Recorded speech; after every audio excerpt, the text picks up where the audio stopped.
Y'all ain't met PlayoffP yet, huh? Y'all ain't met PlayoffP yet, huh? Y'all ain't met PlayoffP yet, huh? Y'all ain't met PlayoffP yet, huh?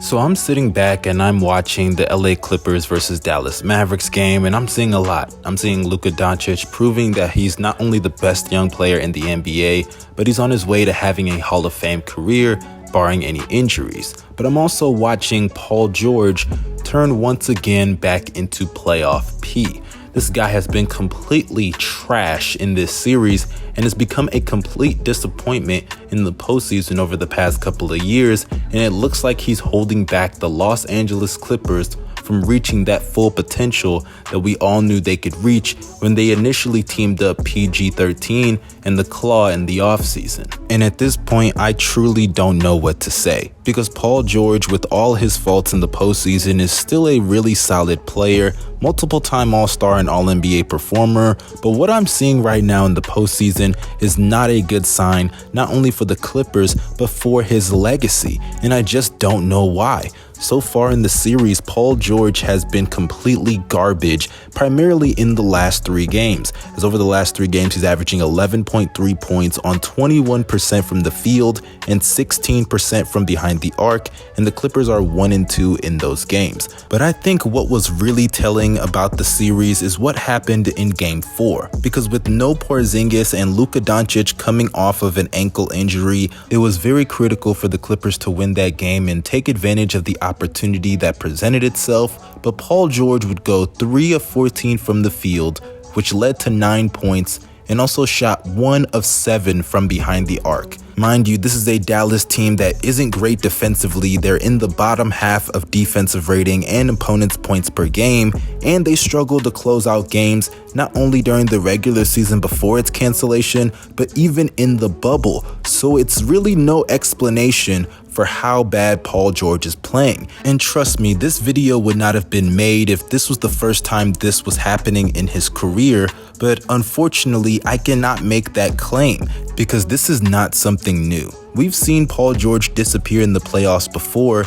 It dates all the way back to his days in Indiana. But I won't go that far because guess what? He wasn't playoff P yet. So let's just talk about what happened in OKC. In OKC, he showed up terribly against the Utah Jazz in Game 6 where they desperately needed him in a closeout game and Russell Westbrook was on fire. Paul George would have 5 points, yes, 5 points, while shooting 12% from the field, 2 of 16 shooting to be exact, while also missing all 6 of his 3-point attempts and turning the ball over 6 different times. He picked the worst possible time to have the worst game of his entire career, a closeout game that Russell Westbrook played well. And for some reason, the story of that series was Russell Westbrook against the Jazz when it should have been how bad Paul George was in Game 6. Don't get me wrong, Russ definitely has his faults. I even made a video about it, but PG did not get enough blame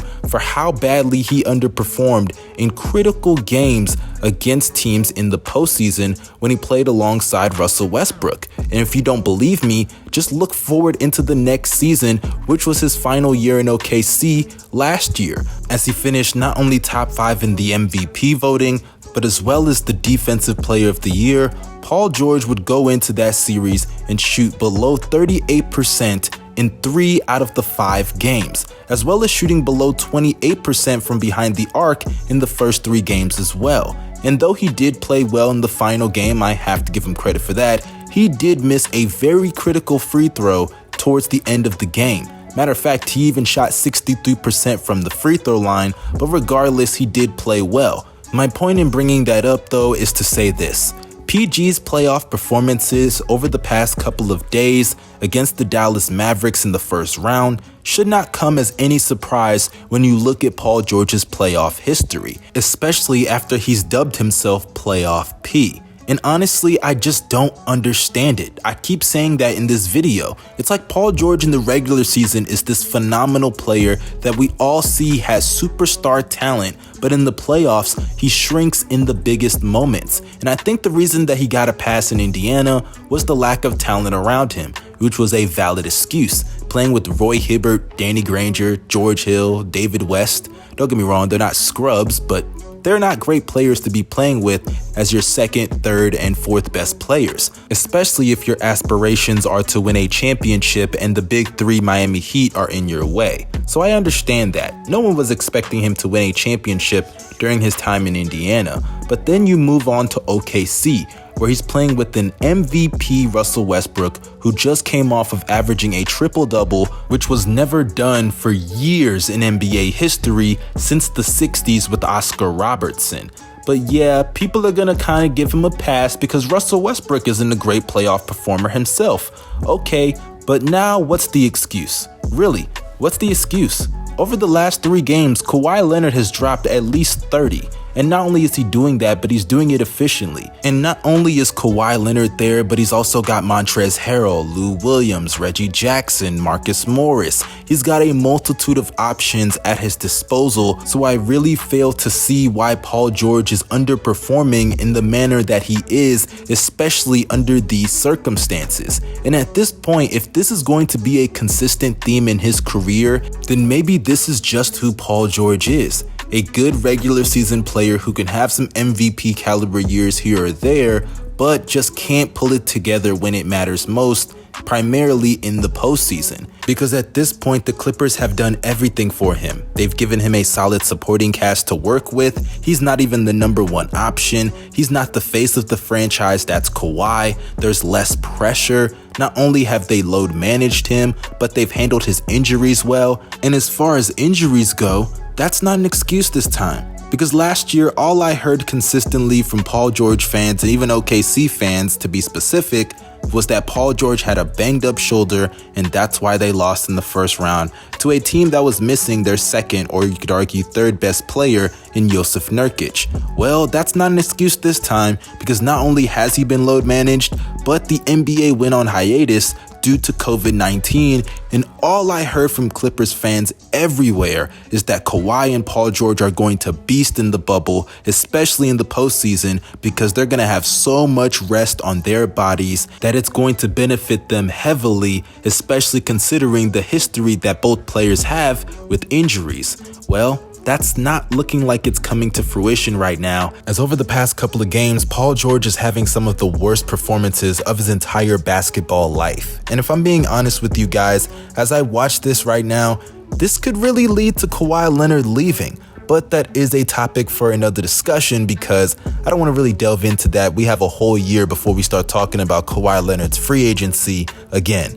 But in conclusion, what I've seen from Paul George so far in the playoffs has not been a good sign in any way, shape, or form, not only for him, but for the future of this Los Angeles Clippers team, who had championship aspirations this postseason when they assembled this team. And honestly, as great as Paul George is, if this is going to be what he does this playoffs, I think the Clippers should just trade him next year, because you know what Paul George has been over the past couple of years, and you don't have time to waste when it comes to Kawhi Leonard, because you know he'll just get up and leave. He has a 2-year contract. It's not like he signed a full 4-year max deal. And when I heard Paul George's explanation for his shooting woes, it was very telling to the insight of where he finds himself on the pecking order. I don't think he was taking shots at James Harden, but for him to say, "I'm no James Harden," it clearly shows that he doesn't view himself on that level. And it goes back to my comment that I made in my overrated players video for the 2020 season, that Paul George, with all the greatness that he shows, can't be a second option on a team that has championship aspirations because of his inconsistencies. Because as a first option, Paul George looked way better last year than he did in his first year in OKC. And I think the reason for that is because he can't be a second option and perform up to his capabilities that well. I don't know why, because his game is suited for someone to be a second option. He can play off ball, he can play on ball, he can do everything that you want from any offensive player in the NBA. So I truly don't get why he can't be a second option, but so far just look at his resume as one. Losing to the Utah Jazz in the first round after the worst performance of his career. And now look at what's happening in the playoffs right now against a very good Dallas team, don't get me wrong, but they're inexperienced and have been handicapped for a good portion of this series. It seems like no matter the circumstances, whether he's in a favorable situation or an unfavorable situation, PlayoffP always takes form, and Paul George turns into one of the worst players that I've ever seen compete in the postseason. And if he can't get that shit under wraps, the Clippers are going to be going home way sooner than expected. But that concludes this video. If you enjoyed what you saw, make sure you hit that like button and subscribe. Also turn on that bell for post notifications. Check out the links in the description box. Y'all have a great day. Stay safe. This is your boy Young Mustard signing out. Peace.